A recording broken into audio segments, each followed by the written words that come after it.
Mesa de análisis.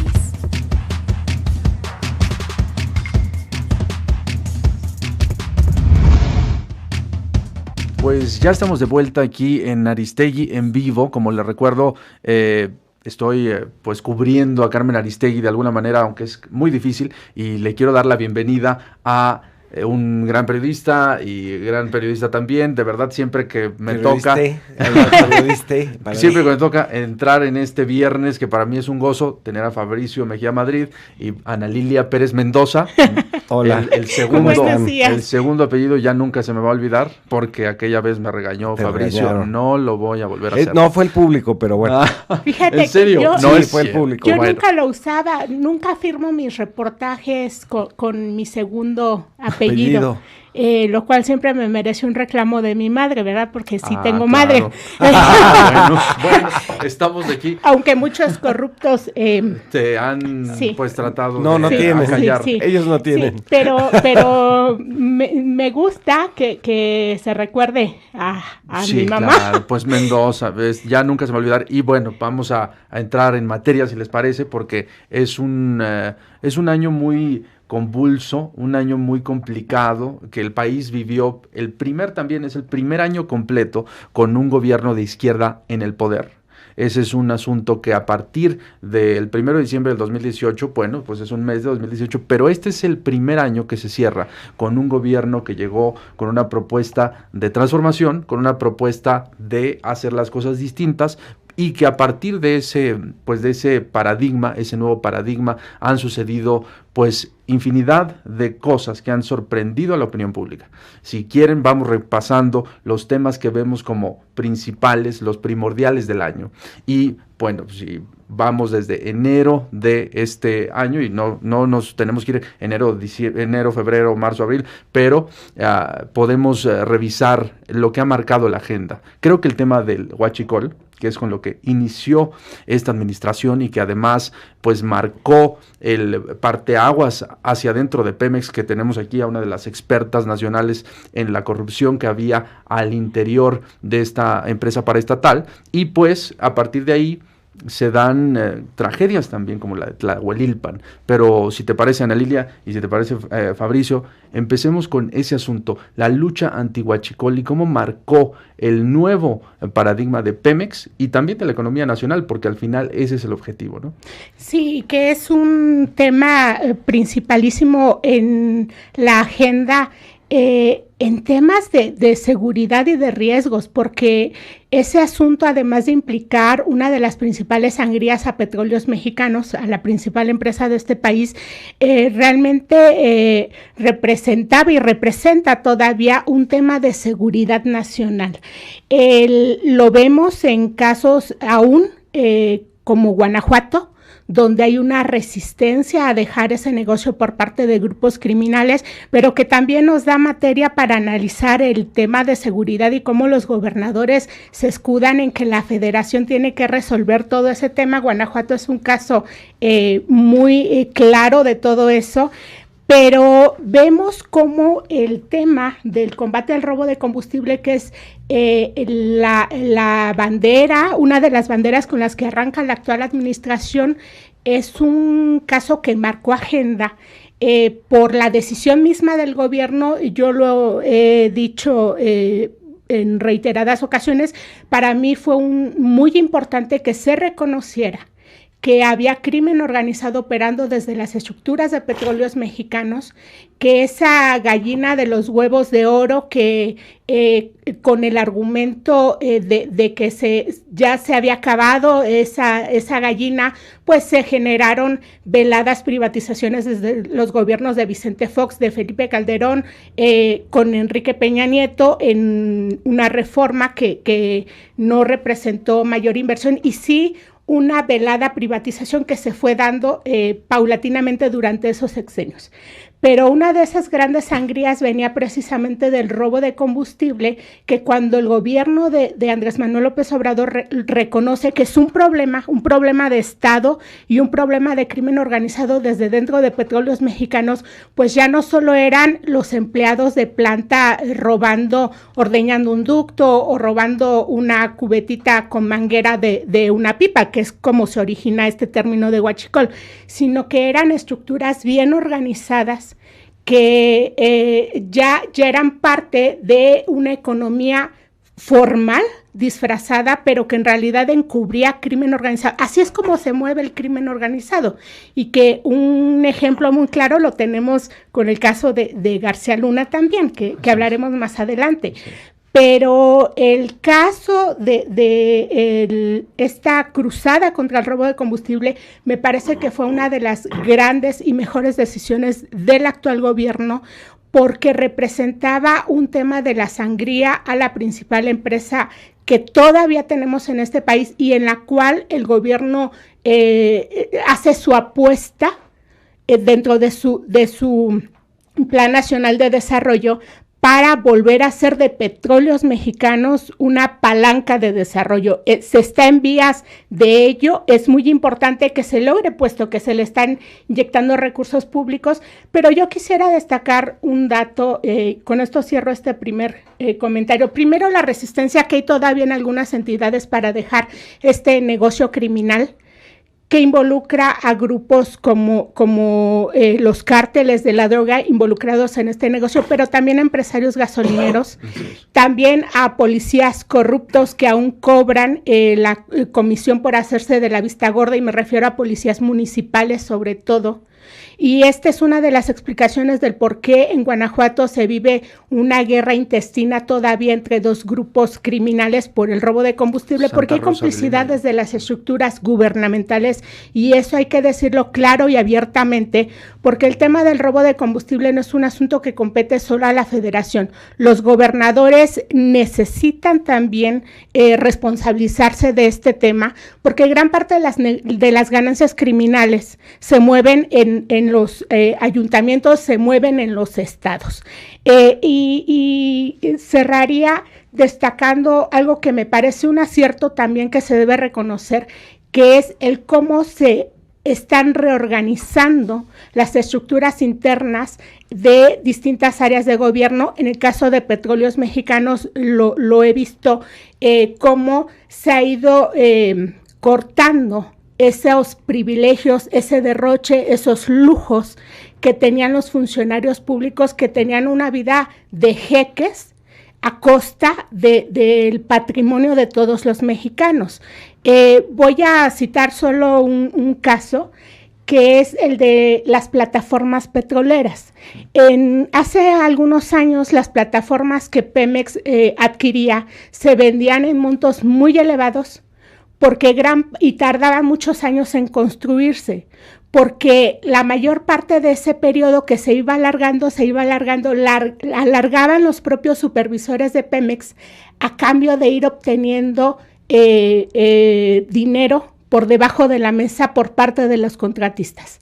Ahora ya hay más vigilancia en ese tema, se están haciendo proyectos más rápido y que pueden dar frutos a un corto plazo.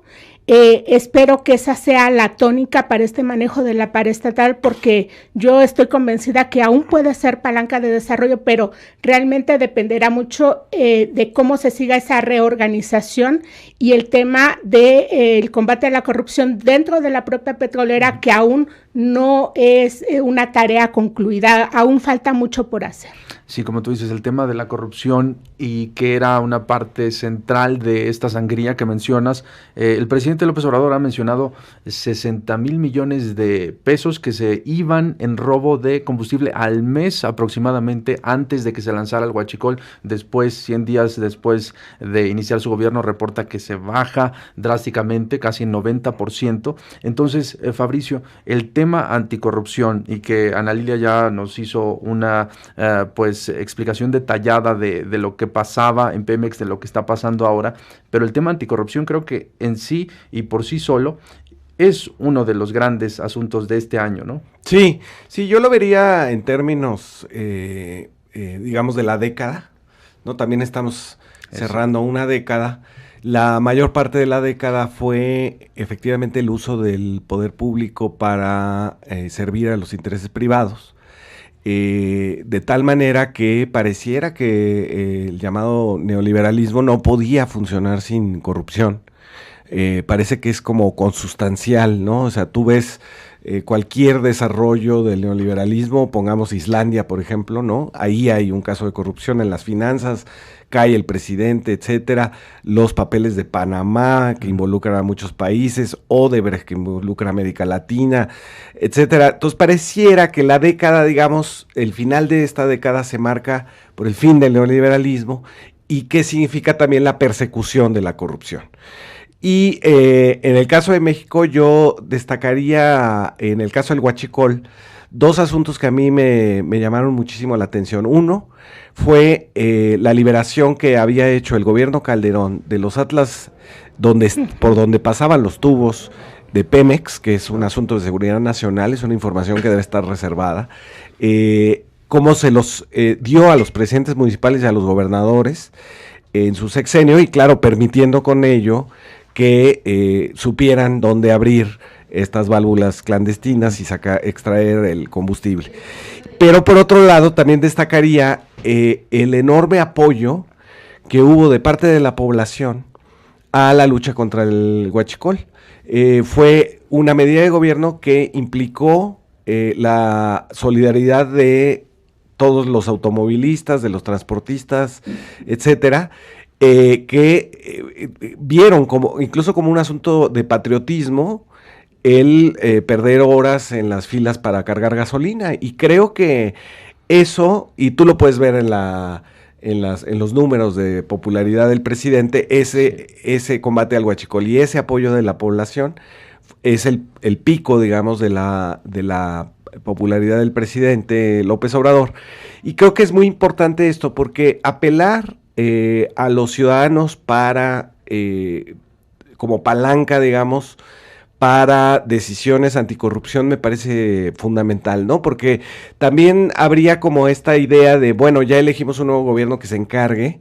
No, también hay que pedir, hay que exigir, hay que peticionar, hay que decir, bueno, queremos transparencia, queremos más profundidad un poco lo que está diciendo Ana Lilia, más profundidad en la lucha contra la corrupción, pero eso nos toca a los ciudadanos. Y creo que el caso del huachicol es muy significativo de una población que se ve afectada, pero que sabe que en el fondo es para el beneficio de Petróleos Mexicanos y de la nación, ¿no? Así es, y ese punto de, pues, ¿qué había dentro de Pemex? Como tú dices, se sabían los ductos exactamente cuáles ir a picar, cuáles ir a, pues, robar, y la corrupción que se ha ido revelando, como el caso de León Trawitz, ese es uno de los casos emblemáticos, que ahí está en proceso, que lo último que se supo es que estaba citado a declarar y no llegó, pero era gente que estaba cercanísima al poder. León Trawitz era el jefe de escoltas de Enrique Peña Nieto cuando era gobernador. Entonces estamos hablando de un entramado de corrupción que no había sido develado, precisamente porque los intereses que la protegían estaban hasta arriba del gobierno. Y como tú dices, el asunto del patriotismo de los ciudadanos en aquel momento que dijeron, y que respondieron a un llamado del presidente, ¿no? Que decía, a ver, aguanten, de verdad es para arreglar el problema, y ahora ahí está. Ese es el asunto del huachicol. Que más bien yo difiero un poco, no es que no hubiera sido develado, es que más bien no se quería reconocer la gravedad del problema, y podríamos poner en un plano de análisis qué pasaba con Eduardo León Trawitz, un general, el que le cuidaba las espaldas a Enrique Peña Nieto, y ahora en un plano de si es que se conocía o no las actividades de este general. Por supuesto que se conocían. Enrique Peña Nieto le dio tanto poder a Eduardo León Trawitz que dentro de Petróleos Mexicanos se reorganizó toda un área, el área de seguridad de gerencia, se hizo una subdirección para que el general que le cuidaba las espaldas a Enrique Peña Nieto le reportara directamente al director, en este caso a Emilio Lozoya, prófugo actualmente. Sí. Es como el caso de García Luna, que ahora Felipe Calderón dice que no sabía lo que pasaba cuando García Luna era uno de sus hombres más cercanos, ¿no? Creo que también haría falta hablar de esos pendientes en el tema de Petróleos Mexicanos, por ejemplo, o algo que todavía no nos ha convencido, creo, a la ciudadanía, es que casos como el de Carlos Romero de Champs aún no lleguen a una investigación suficientemente profunda y a una instancia, eventualmente a las instancias judiciales, porque el caso lo amerita. Sin duda, un elemento que marcó este año también fue la salida de Carlos Romero de Champs al frente del sindicato petrolero, pero una salida que fue operada por él mismo, puesto que deja a uno de sus incondicionales al frente del sindicato, y hasta ahora no se observa un gran cambio para ese sindicato, pero sobre todo aún la ciudadanía tiene como pendiente que esa investigación sí no la debe el gobierno. Hay elementos suficientes para ello, hay denuncias penales, se habla de las investigaciones que están en curso, pero aún no se ha evidenciado mayores avances.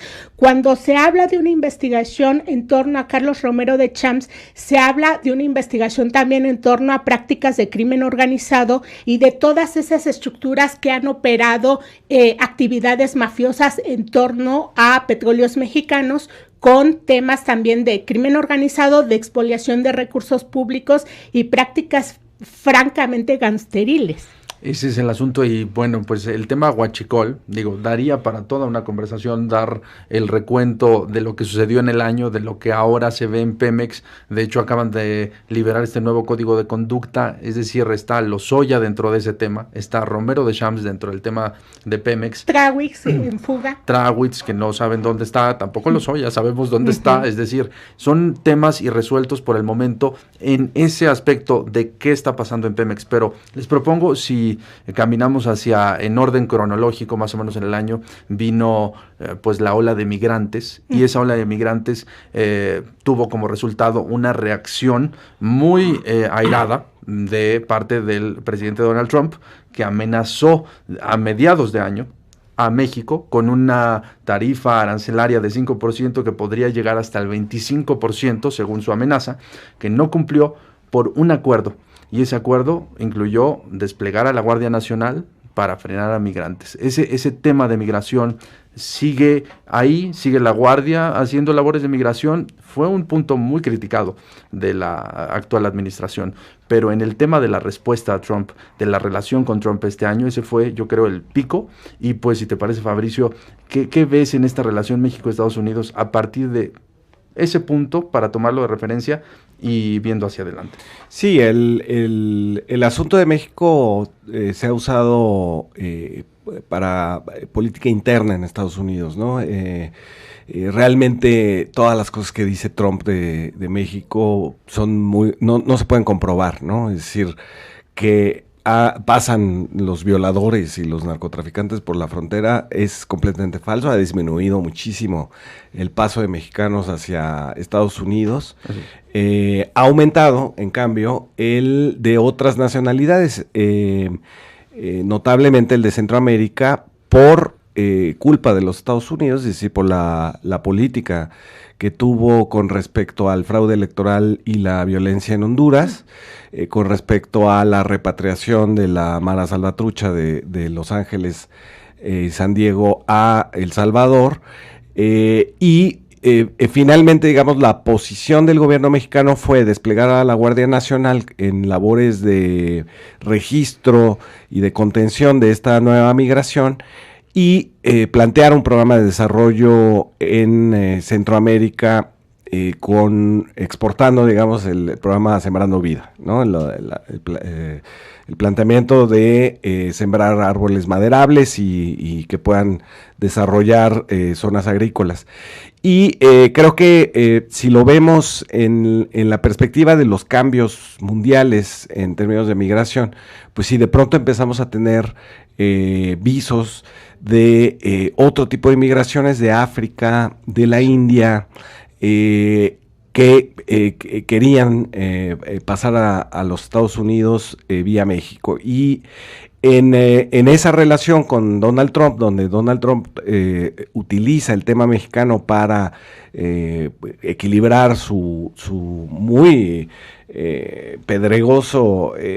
muy pedregosa estancia en la presidencia de los Estados Unidos, tienes pues un gobierno mexicano que acepta el despliegue de la Guardia Nacional, no acepta ser el tercer país seguro, lo acepta Guatemala, y Trump puede decirle a su electorado, ya calmé la migración que venía como una ola de langostas contra el bienestar de los Estados Unidos.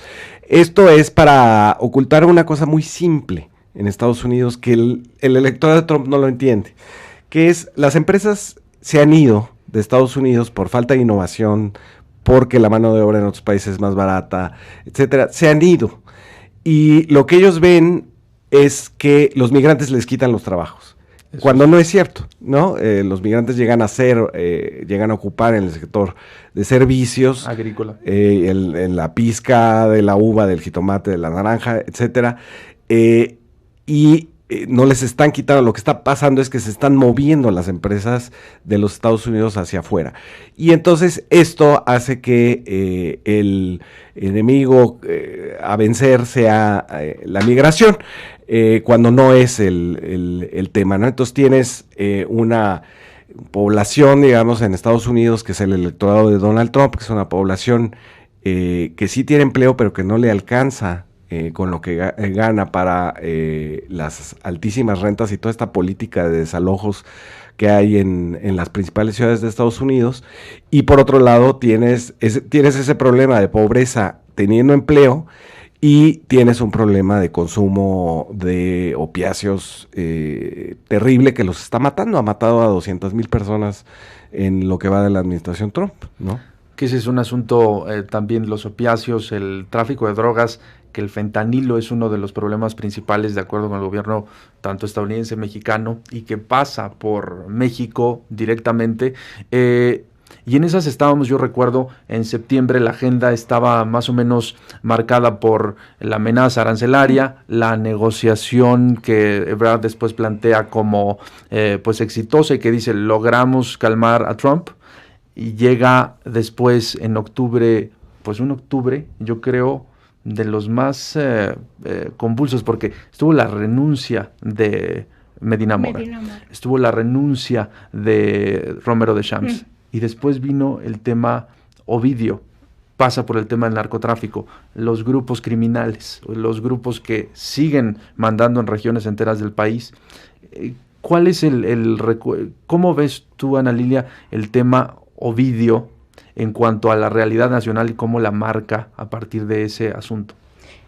Creo que el caso de la exposición pública que hace el cártel de Sinaloa para evitar la detención de uno de los hijos de Guzmán Loera, lo que hace evidente es el poder que alcanzaron las organizaciones criminales en México, producto de muchos años de encubrimiento oficial.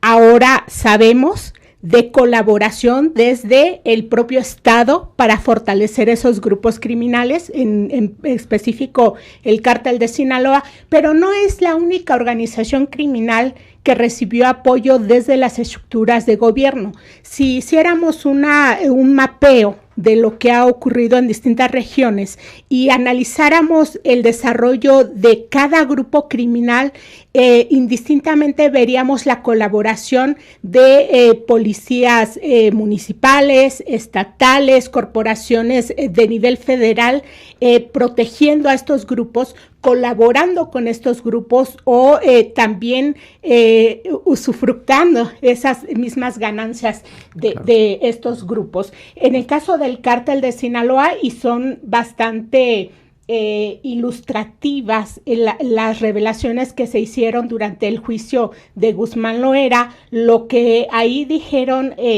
los testigos de la fiscalía de cómo el gobierno de entonces trabajaba para ellos, de cómo las corporaciones policíacas recibían su parte, las claves que se tenían para identificar si el que recibía la paga era de la Policía Federal o si era de los militares. Todos esos detalles nos muestran el cómo desde las instituciones del Estado ha habido durante mucho tiempo la colaboración con estos grupos criminales, que solo de esa manera se explica el crecimiento de los grupos del crimen organizado en México.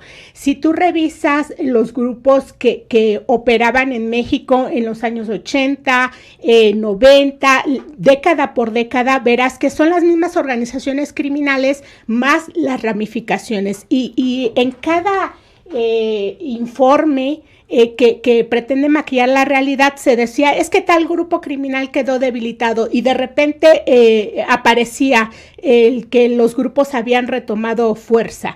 Creo que el caso de Ovidio Guzmán, ese músculo que evidenció el cártel de Sinaloa, lo que nos mostró fue el poder que adquirió este grupo criminal al estar las instituciones del Estado mexicano en manos de corruptos, de gente vinculada al narcotráfico. Por eso es tan importante el caso de Genaro García Luna, su detención y lo que vaya a revelar este hombre en los meses próximos.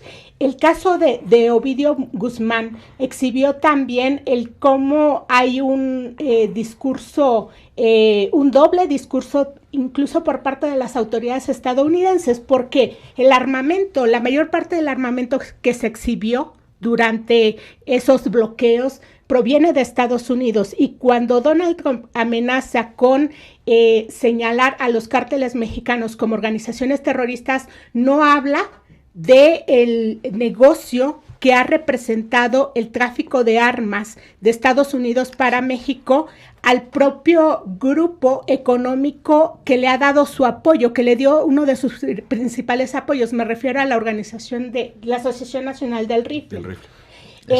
Entonces, lo que nos reveló eso, yo me quedo con la parte de cómo se exhibió el poder que alcanzaron los grupos criminales, y también nos demostró que en esos meses de gobierno, en esos primeros meses de gobierno, aún no se tenía una estrategia suficientemente sólida o por lo menos coordinada para que el operativo que se hacía en esta detención fuera un operativo exitoso.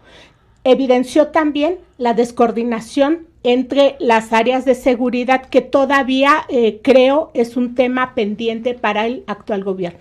Así es, haces muy bien en recapitular este asunto del juicio y de la sentencia en la que deriva el juicio, que es a mediados de año, cadena perpetua más 30 años a el Chapo Guzmán. Después, lo que revela el tema Ovidio de lo complicado que resulta la extirpación de este mal que es la corrupción que pasa por el crimen organizado y la colusión en el gobierno. Pero Fabricio, para cerrar esta parte del bloque, este asunto Ovidio, que muchos vieron como que doblegó al gobierno, que pues arrodilló a la estrategia de seguridad federal, ¿cuál es la perspectiva que tú ves sobre eso? Sí, lo que aquí dijimos en ese momento, y creo que fue bastante atinado, fue que había un cambio de narrativa, ¿no? Es decir, lo que nos había planteado Calderón era, aquí está el Estado y allá están los grupos del crimen organizado, y entonces el Estado combate al crimen organizado. Y luego con las declaraciones de Guzmán Loera y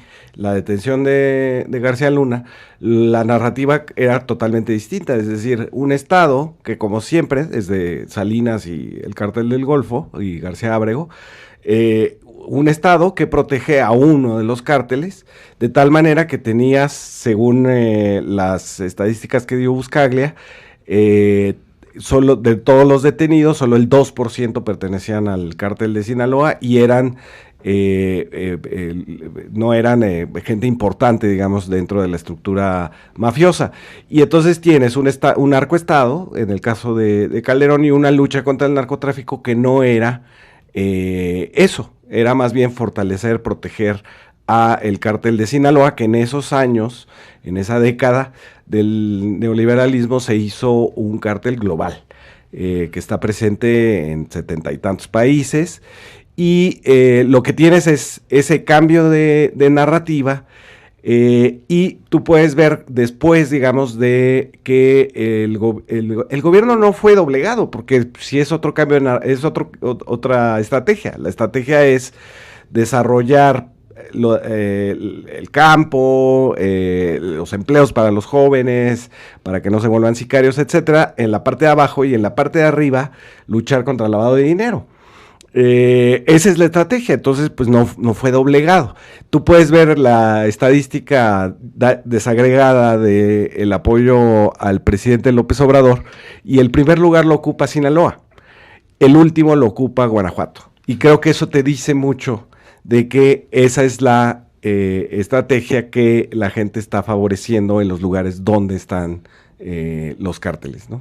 Ese es un tema, y bueno, para no perder nuestro orden cronológico, que aparte creo que vamos bien, si no ustedes digan este otro tema, porque es huachicol, migración, el tema Ovidio y narcotráfico, que pasa también por el asunto del juicio del Chapo, la sentencia histórica, y lo que eso derivó en las revelaciones del juicio, súper importante, pero en ese orden cronológico va después Evo, Genaro, y lo que sigue de Genaro, que eso yo creo es la perspectiva para lo que viene. Vamos a un corte y volvemos con esos asuntos que son también importantísimos. Mesa de análisis.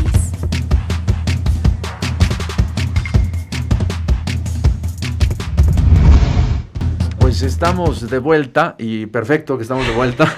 El tema al que nos estaba llevando la conversación, que es pues muy importante recapitular lo que sucedió en el año, lo que ha marcado la agenda del país, y que hoy en día sigue el asunto pues como uno de los puntos clave. Después de Ovidio vino Evo, y hoy, si medimos en la agenda, estoy seguro estaría el tema García Luna y Bolivia, yo creo ahí en 50-50%, para seguir el orden del día, como si fuera aquí Cámara de Senadores, ¿no? El orden del día, la minuta, muestra aquí que Ana Lilia, está después de Ovidio, el caso Levarón, que pasa también con el asunto del crimen organizado en zonas del país.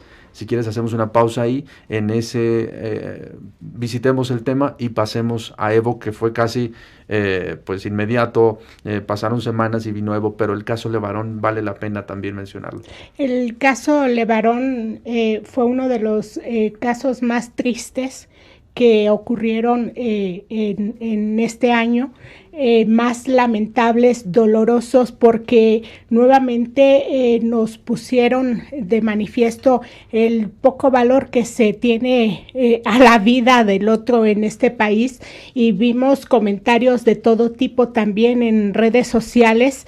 Y vimos el oportunismo por parte del presidente de Estados Unidos, que trató de capitalizar este caso, como lo hizo con el tema de los migrantes, nuevamente en como Fabricio dice, este camino empedrado que tiene rumbo a su reelección, que es lo que está buscando, y por eso no dudemos en que seguirá usando a México como principal capital político para distraer la atención o para hacer la política interna, como ha comentado muy bien Fabricio.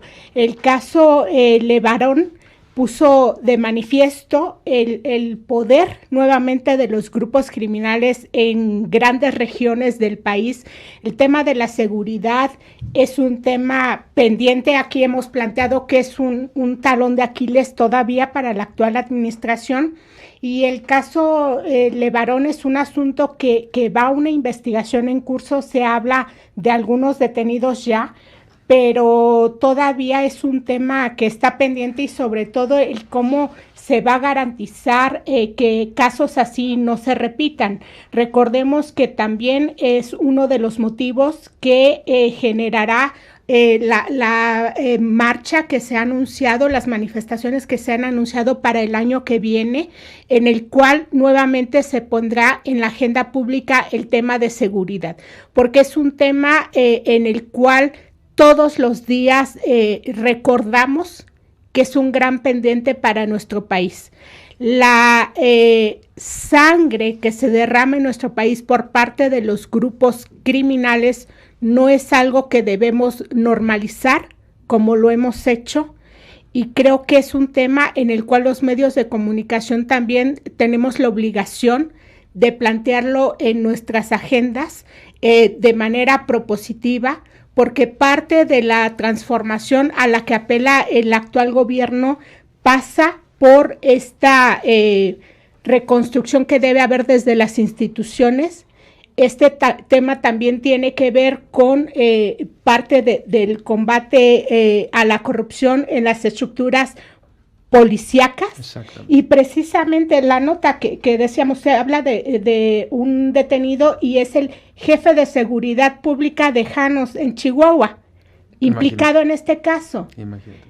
Nuevamente vemos cómo gente que detenta autoridad en alguna región en realidad sirve al crimen organizado o está en ambas nóminas. Ese es un problema real en el país, y es un problema que se pone en la agenda con casos como el caso Levarón, que es totalmente reprobable, pero es un tema que se repite todavía en muchas regiones del país. Por eso es tan importante que las investigaciones para combatir el tema de la corrupción se vayan a lo más profundo a nivel federal, pero también se requiere este combate a la corrupción en niveles locales y hasta las estructuras más pequeñas de los grupos policíacos, donde los cárteles buscan hacer un primer acercamiento casi siempre, es precisamente en las corporaciones policíacas en menor escala, en los municipios. Es el primer acercamiento que se tiene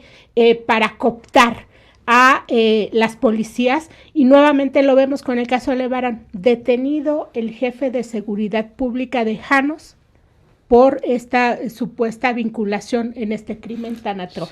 Sí, ese tema fue muy, pues llama la atención porque precisamente ellos ya habían estado circulando a través de WhatsApp. Pues la familia tiene mucha comunicación con medios, particularmente yo estoy en comunicación con algunos de los miembros, y me habían compartido videos en los que ellos decían, a ver, desde hace años esto pasaba, y eran videos en los que mostraban a la policía de la región deteniendo a uno de los integrantes de los Levarón por haber denunciado corrupción policial, y que lo pasearon en una camioneta, y ellos videograbaron eso y retomaron el tema para decir, miren, esto ya estaba desde antes. Esto revela que aquí no hay una línea divisoria, como dice López Obrador, entre crimen y gobierno. Exacto. Y el asunto que yo también le decía, a ver, ¿qué piensas? Ayer le escribí a uno de los miembros, a Brian Levarón, y le dije, ¿qué piensas de esto? Es el jefe de la policía. Dice, es precisamente el tema que él me decía, que yo estaba poniendo sobre la mesa con los videos. No sabemos en quién confiar. Entonces, bueno, Fabricio, ese asunto es clave. Es clarísimo, pues, que los cárteles no son distintos del Estado en muchas partes del país, ¿no? Sino que están promovidos desde la autoridad, o la autoridad los utiliza, ¿no? En el caso de Chihuahua se ha hablado de cómo se les utiliza a los sicarios para desplazar población por asuntos de agua, asuntos de litio, etcétera. Pero me gustaría enlazar con otra idea que decía Ana Lilia, que es la normalización del crimen, del asesinato. Eso es una herencia de la narrativa del gobierno de Calderón, que decía, bueno, esta parte de la población merece morir para que la otra sobreviva. Ese era un poco el mensaje. Los daños colaterales. Son los daños colaterales, ¿no? Y entonces los que matamos en las calles, en los operativos, merecen morir, no ser aprendidos, sentenciados por un juez, sino ser ejecutados por las fuerzas armadas. Esa idea se convirtió en una noción de impunidad en muchos lados. y eso hizo que tuviéramos uno de los problemas que estallaron este año también, positivamente, según yo, la protesta contra los feminicidios. Creo que este año tuvimos desde el Me Too, que es un cambio de comportamiento, que va, digamos, hacia los protocolos en los lugares de trabajo, en las universidades, etcétera. Pero también tuvimos una denuncia muy importante de las mujeres acerca de los feminicidios y de esta normalización de la violencia doméstica, donde muchos de los feminicidios tienen que ver con asuntos de familiares o de pareja, donde una pareja, como aquí vimos el caso del Abril Pérez. Exacto, de Abril Pérez, el exdirector de Amazon en México y de Electra, lo vimos y es como la decisión se toma muy fácil, ¿no? Dañar a la pareja por un asunto. Y entonces se sumaron 3,000 mujeres asesinadas en México en el 2019, en este año, y 726 han sido investigadas como feminicidios. Las protestas en la calle, las que hubo este año, fueron precisamente para que se empiece a reconocer que hay una alerta de género en muchos lugares. La Ciudad de México. En la Ciudad de México se decretó por la jefa de gobierno, que quiere decir simplemente que que necesitan protección de parte del Estado. Necesitan sentirse seguras en la noche, necesitan sentirse seguras solas en el transporte público, en los taxis, y además tener ministerios públicos que tengan sensibilidad de género y que no hagan esto, ¿no? De los 3,000 casos, solo 700 son feminicidios, ¿no? Sino decir, a ver, lo primero que vamos a investigar es el asunto de violencia de género. ¿Cómo se tiene también en el caso de los periodistas? Ahí hay una laguna, ¿no? Es lo que menos investigan es lo que escribía, quién lo amenazaba, etcétera. Siempre lo tratan de encubrir en una cosa de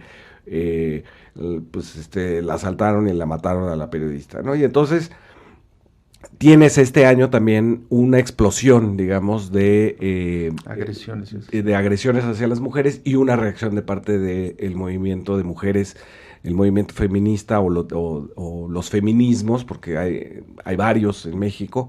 Y creo que es importante, ¿no? Que no se normalice la violencia, que se denuncie y que el Estado empiece a transformarse para atender los casos de feminicidio, de violencia por la libertad de expresión, etcétera, en una cosa mucho menos general que la simple justicia, ¿no? Así es, bueno, más de 30,000 homicidios, de acuerdo con el INEGI, este año perfila el 2019 como el más violento desde que se tiene registro, que es a mediados de los 90. Entonces, bueno, es como dicen ambos, la banalización del mal podría ser de la que habla Hannah Arendt, ¿no? O sea, la gente ya ve la muerte y el descabezado y los asuntos como el lamentable y trágico caso de los Levarón, pero el movimiento también de las tesis, que fue una ola global impresionante que resonó aquí en el Zócalo, pero está el tema después de los Levarón que nos llevó al asunto de la violencia rampante en el país. Está el asunto de Evo, que llega el 10 de noviembre con su renuncia, que no ha sido avalada por el Poder Legislativo boliviano, y llega después a México el 12 de noviembre como asilado, y a partir de ahí, bueno, una cascada de eventos, Ana Lilia, que ahorita nos tienen en un conflicto con el gobierno de facto y la Cancillería mexicana. ¿Cómo ves tú ese? Con el asilo político a Evo Morales, México refrendó una larga y muy respetada tradición de asilo. Si hay una característica por la que se reconoce a México a nivel internacional, precisamente es por esa generosidad frente a los peticionarios de asilo, y esto hay que decirlo, que se ha asilado, se ha dado protección a gente de distintos regímenes. No tiene que ver con un régimen el que se busque proteger a tal o cual. Aquí no hay distinción. El caso de Evo Morales es muy simbólico por la circunstancia en la cual debe salir de Bolivia después de un golpe de Estado y de todo este clima tan enrarecido que va subiendo de tono con discursos tan retrógradas que se vieron cuando estas autoridades de facto toman el poder y que van subiendo de tono tomando a México como blanco de esas agresiones frente a un proceso electoral que tendrá que llegar en meses venideros, pero cómo se va enrareciendo por las propias actitudes de esas autoridades de facto, cómo se va enrareciendo también esa posibilidad de un proceso electoral democrático. Aquí me parece que el acoso que se vive ahora en la Embajada de México en Bolivia es parte de también esas medidas desesperadas de las autoridades de facto por frenar la posible reorganización del propio partido de Evo Morales. ¿Qué está en juego? Bueno, lo que está en juego en Bolivia son nuevamente muchos recursos naturales, el que estas autoridades de facto representan los intereses que perdieron privilegios en un gobierno como el de Evo Morales, que trató de hacer una repartición más equitativa y justa de la riqueza de Bolivia. Los números son muy claros. Bolivia creció en el gobierno de Evo Morales como ningún otro país de la región. Bolivia tuvo un reparto más equitativo de la riqueza y quienes perdieron privilegios o quienes servían a las grandes corporaciones que perdieron esos privilegios son quienes ahora están empujando ese cerco que expulsó primero a Evo Morales de Bolivia y que ahora han tomado a México como blanco de esos ataques muy desafortunados y que echan por tierra cualquier posibilidad de resolver mediante una vía diplomática estas diferencias. Creo que el tema es muy delicado, puede ir subiendo de tono. Fue muy acertada la posición de México de recurrir ante instancias internacionales y también me parece que fue muy acertada la decisión del presidente López Obrador de no caer en estas provocaciones frente a insultos, me parece, tan vulgares. Sí, las declaraciones de Tuto Quiroga insultando a López Obrador, también habrá que señalar que, bueno, en medio de la sugerencia o este golpe que da Williams Calimán el 10 de noviembre, también venía de una pues situación de elecciones cuestionadas. Sabemos que la OEA, con su también cuestionado reporte, ha dicho que hubo múltiples irregularidades y después, pues, el asunto de que Evo a través de referéndums ya había recibido cierta, mandato de parte del pueblo boliviano de que no les parecía, y ellos mismos aquí lo admitieron, que no les parecía que fuera por otro periodo. Aquí lo dijo Álvaro García Linera, que de eso sabían que iban a pagar las consecuencias, así él lo mencionó con Carmen Aristegui. Pero Fabricio, de este tema de Evo y de dónde estamos parados, ¿cuál es el asunto que tú ves como hacia dónde va? Porque... Sí, bueno, el cuestionamiento de la OEA, que fue con el 4% de las actas, todavía ni siquiera se cumplía el plazo para dar un dictamen. Y Almagro, el presidente de la OEA, decidió hacerlo un día antes de que se nacionalizara el litio por parte de Evo Morales. Entonces provocó o alentó un golpe de Estado. Que es este golpe de Estado donde uno de los principales beneficiarios es un gasero al que le habían nacionalizado su gasera, que es el mismo que dijo que él admiraba a Pablo Escobar Gaviria en un meeting, lo dijo. Es el mismo gobierno de facto que entra al gobierno con la Biblia en la mano. Es ese gobierno de facto que quién sabe si pueda hacer una elección limpia, porque pues hay que reformar cómo funciona el Tribunal Electoral en Bolivia. Y por otra parte, toman, digamos, tampoco hay que normalizar este asunto de las embajadas, ¿no? Empezó con la entrada de la policía para sacar a Assange de la embajada ecuatoriana, que fue por lo menos desaseado. El permiso que Lenín Moreno, a cambio de unos dólares, dio para que entraran a su embajada en Londres y sacaran a Assange. Después vino la supuesta toma de la oposición venezolana de Juan Guaidó en Washington, en la embajada de Washington en Venezuela, que también hubo ahí, lo permitió la policía de los Estados Unidos, y entonces ahora viene el caso mexicano con la embajada de Bolivia. Hay que decir que ahí en la embajada de Bolivia hay todavía gente esperando de la oposición boliviana de Evo Morales, esperando venir a México, que se les permita transitar a México, el salvoconducto, como lo hubo en la Embajada de México en Ecuador. Hay que decirlo, hay un exilio ecuatoriano ya en México de los dirigentes del partido de Correa, y están en México pues buscando trabajo, dar clases, etcétera. Es gente muy preparada, son académicos que pertenecían a el partido de Correa. Y digamos, yo creo que esto se ha ido también radicalizando en el discurso, es decir, la vulgaridad absoluta del gobierno de facto de Bolivia contra el presidente mexicano y contra México, donde además ya no se entiende el discurso porque dice apoyan a Trump y a Maduro. Eso no se puede, según yo, pero bueno. Creo que se ha radicalizado también porque la OEA no funciona.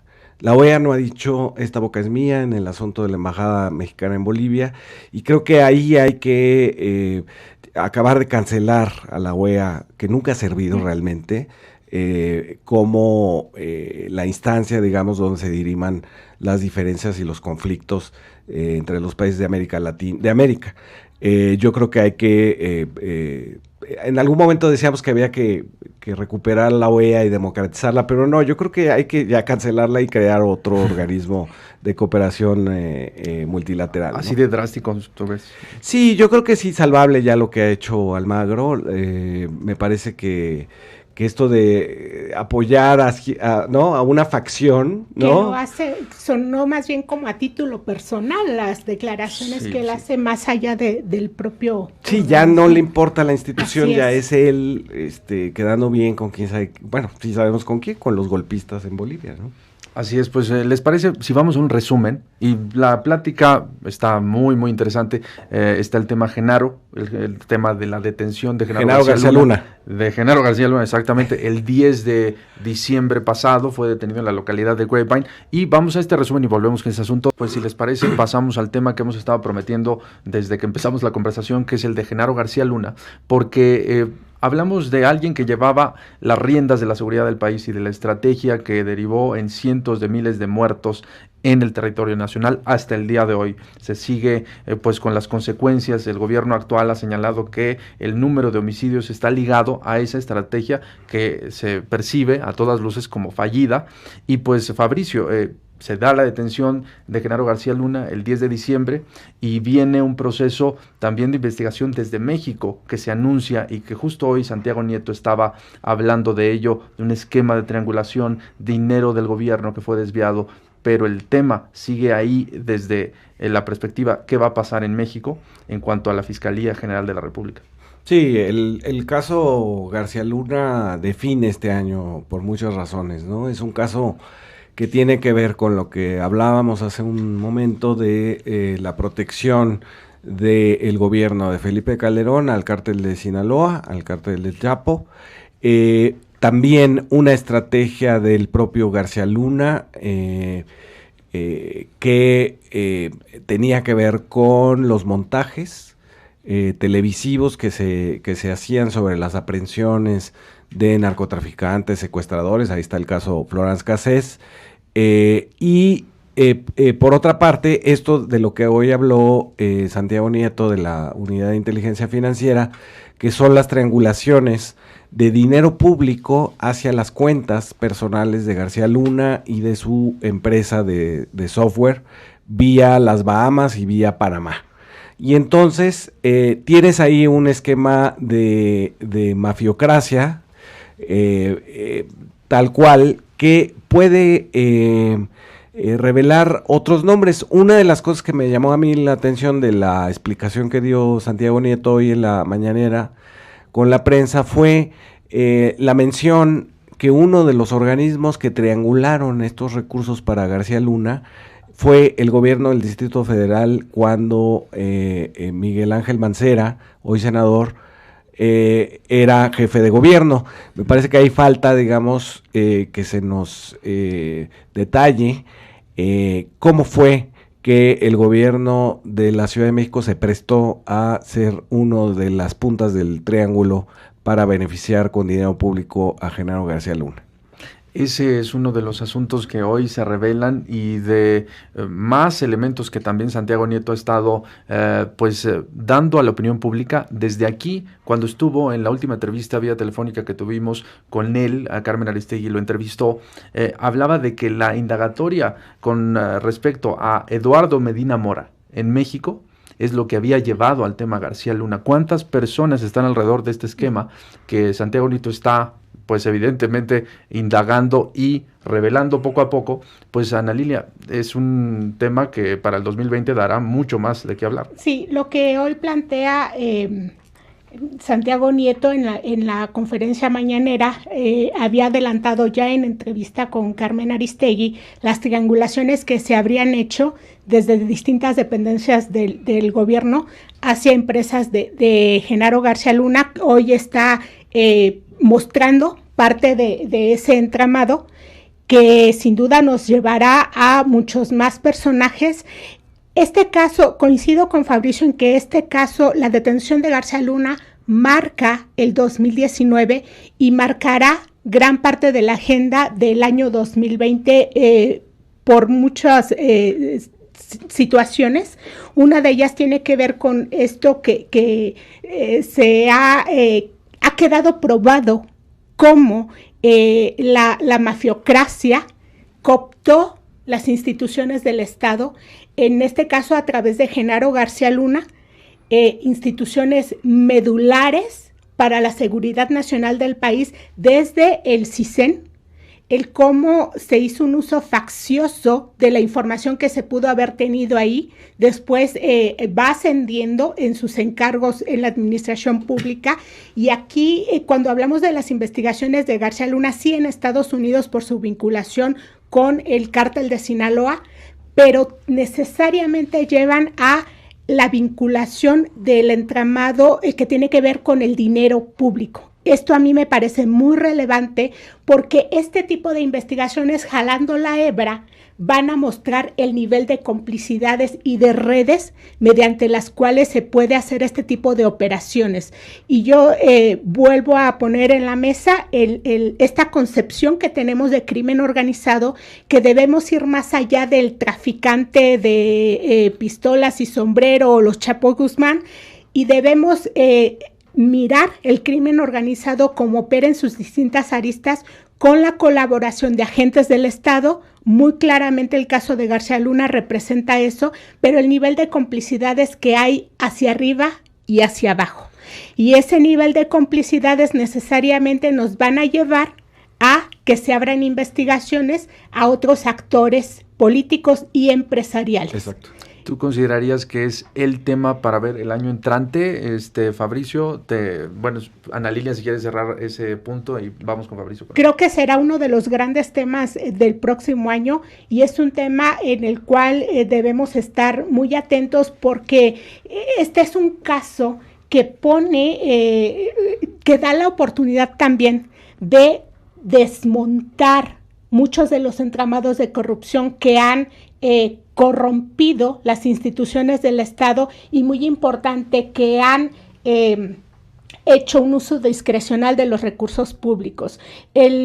Uno de los grandes problemas de México ha sido la administración de su dinero público, dónde quedó ese dinero público, y esto tiene que ver con entramados como los de García Luna, que ahora se van, la madeja se va extendiendo, pero este tipo de investigaciones deben ir más allá de García Luna, tienen que ir hasta todos sus cómplices, insisto, para arriba y para abajo. Y para arriba ya sabemos de quién hablamos, del expresidente Felipe Calderón y quienes participaron en el entorno más inmediato de Genaro García Luna y quienes quedan aún como parte de las instituciones gubernamentales, porque solo así se puede hablar de una transformación profunda. Pues en 30 segundos, si nos puede resumir, porque nos tenemos que despedir, Fabricio, este tema tan importante. Sí, yo creo que va, como dice Ana Lilia, a fijar la agenda del 2020. Y yo nada más decir una cosa que es muy importante sobre este caso, que es, durante una década nos dijeron que el Estado era el problema y la iniciativa privada era limpia, honesta y eficaz.